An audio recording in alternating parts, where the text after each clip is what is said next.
So what I'm going to do in this video is to talk about the nomenclature for the pathways so that when I talk about them during class, I'll be able to use them and you'll hear the important parts of the names that tell you exactly what pathway that we're talking about. There's a logic here that makes it a lot easier. All right, so there's two main types of pathways. Pathways that break things down and pathways that create them. When you see the ending lysis, it means that it's a pathway that breaks things down. So then the first part of the names of these pathways tells you what it is that's breaking it down. So for example, glycolysis. Glyco means glucose. It should be glucolysis, but it's not. It's glycolysis.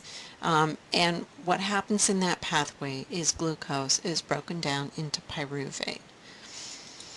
Okay, glycogenolysis. They had to add the O in there to make it easier to pronounce. This is breaking down glycogen. Glycogen, glyco. The extra gen in there tells you that it's glycogen. It's been broken down. Okay, lipolysis.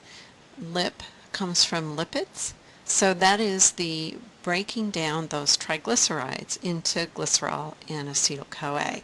And then what it is that happens in the second step,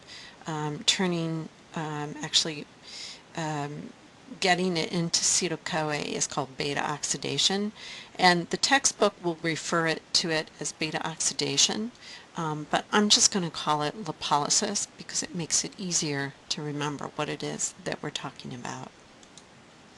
Okay, and finally proteolysis. We may be using this term a little bit here and there. You're going to hear that. That is the process of breaking down proteins into what? Into amino acids, because that's what they're made of. So the other pathways, the things that involve making things, use the suffix genesis. Creation, first chapter in the Bible, etc. It means to make things. And once again, you can see what it is that's being made from the first part of the name of the pathway. So gluconeogenesis makes glucose. And the neo part refers to, there's a couple different ways that you can make glucose. One is to break down glycogen, but that's really just glucose strung together, so you're not really making it so much as you're bringing it back from storage. In gluconeogenesis, you build glucose from scratch, and that's what the neo refers to. It's starting all over again. And the sources for gluconeogenesis are glycerol, and remember that glycerol comes from the breakdown of triglycerides, lactate, which comes from anaerobic respiration, and also those amino acids which are glucogenic, which are most of them except for the ones that are made into acetyl-CoA. Glycogenesis is making glycogen. And what do we make glycogen from? From glucose. Lipogenesis is making triglycerides from acetyl-CoA and from glycerol. Or if you have free fatty acids running around, then what you can do is just hook them back up to glycerol, and that is would also be considered lipogenesis. Lactogenesis, making lactate from pyruvate, and ketogenesis is the process of creating ketone bodies. And remember that those come from acetyl-CoA that has been created by making having more fat than you can get into the citric acid cycle because of a shortage of oxaloacetate, or from ketogenic amino acids. So one real tricky thing is the nomenclature that has to do with the pathways that involve the carbohydrates. So look at these four words. I'm just going to pronounce them: glycogenolysis, glycolysis, glycogenesis, gluconeogenesis. Right.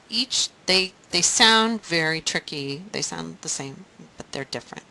So glycogenolysis, you can hear that as glycogen lysis, and that's pretty much the way it's pronounced, breaking down glycogen.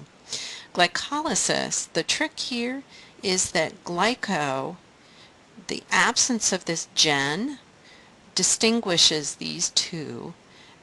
And the gen here doesn't refer to creation, it refers to the molecule that is glycogen. So here you have to remember that glyco doesn't refer to glycogen, it refers to glucose. Down here, the prefix of gluco is referring to glucose.